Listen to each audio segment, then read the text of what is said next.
el año de 1973. Estados Unidos y la Unión Soviética están en plena Guerra Fría y las pruebas militares se están haciendo por todo el mundo.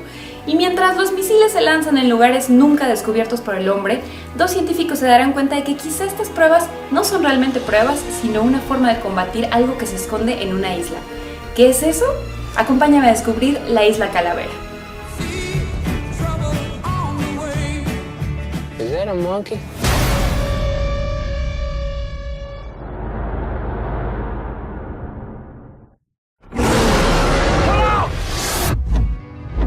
Do you think that portraying Loki has helped you somehow to nail a film like this, action-packed and where you have to look even the opposite of what he looks like?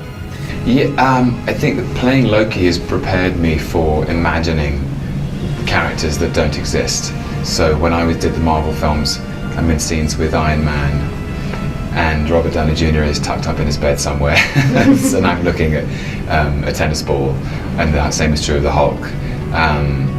So I have I feel better practiced at just imagining things that don't exist. But it felt nice to play Conrad because he's so different from Loki. You know, Loki basically has his own interests at heart, and Conrad is actually looking after everybody else and is trying to help them stay alive and get them off the island. You have several scenes with Kong, and you have like this very close scene with him. And I was wondering what goes through your head when you're trying to portray something like that? Because what are you acting to? Because there's nothing there. Yeah, there's nothing. There's just a little pink X made out of tape. That's it. You know, I don't know. I had this experience when I was in India where I got to meet an elephant, and it was really conflicting because at first I was very overwhelmed by how big it is and how strong it is, and I was kind of scared of it, to be honest. But then I very quickly realized that there was just this deep gentleness, and that this elephant was not going to do anything to harm me unless I provoked it. And so it was that kind of was my inspiration with this interaction, of this sense of going, I am trusting you not to hurt me, because although you have all the strength, I believe that we are one. Oh man, I respect your job so much. I would never be able to do that. I would be like, I don't know. You might be able to. Give yourself more credit. Yeah, I should try that out sometime. Yeah, just do it in your bathroom or something. Yeah, I'll do that. Yeah. I'll let you know how it goes next time I see you. Tell me a little bit about the tone, because I do find it very interesting how you have, for example, these cuts when you have the bobblehead and the sandwich scene. Those were my favorite scenes, by far. So tell me a little bit about what inspired that tone. I just love absurdity. If you watch my last movie, it's a movie that starts kind of serious and then slowly gets really dark but really funny at the same time.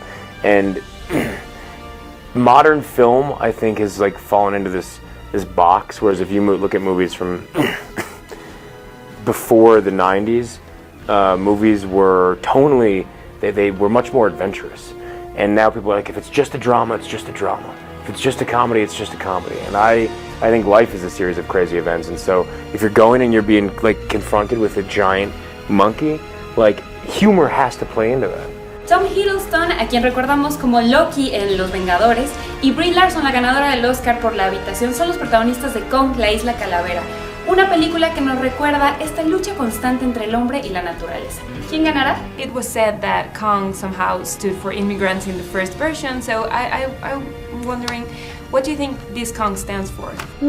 Well, I think that the questions that come up in this movie for me when I watch it, and I think that there's lots of room for interpretation, but for me, I think this is a film that deals with questions we got to ask ourselves right now about what we want our legacy to be as human beings. Do we feel like we still need to divide and control and conquer?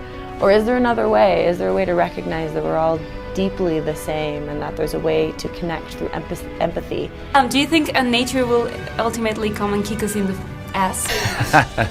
It might already have started doing so, yeah. Right. Yeah, I mean, I think if you look at the scale of history on this planet, and I hasten to add I'm no expert, so I'm just taking advice from the experts. The animals that have reigned supreme on Earth, it's not forever for anyone. The dinosaurs had a go, they've gone, we're having our time probably will go, and then after us there'll be some other extraordinary creature. I don't know. Quizá el menor peligro de la Isla Calavera es Kong, quien en realidad se encarga de proteger a los iwis, pero en este lugar se esconden grandes criaturas que pondrán en peligro la vida del Capitán Conrad y de Mason Weaver. ¿Lograrán salir con vida? I really like the scene where you meet with John C. Reilly and he wants to know what has happened in the world because he has been away for so long. What would be the first thing that you would like to know if you were away for a long time? Sports, what would be your first question? My first question is, have the United States of America acknowledged what a fantastic sport football is yet? Thank you.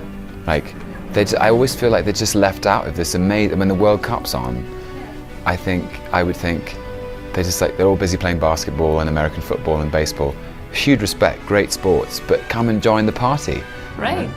What about films? I would say, what's the best film that's came out last year? I would ask, who's Bond? Who's the new Bond? Is Daniel still playing Bond? Probably, yeah. And what about politics? Is that something that you would like to know? Yes, I would.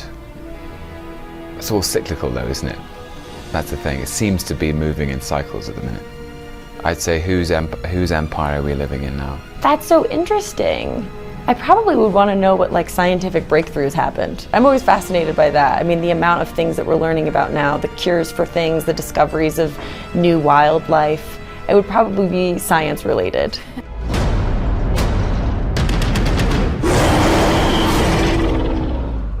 It's a good group of boys. We're all gonna die together out here.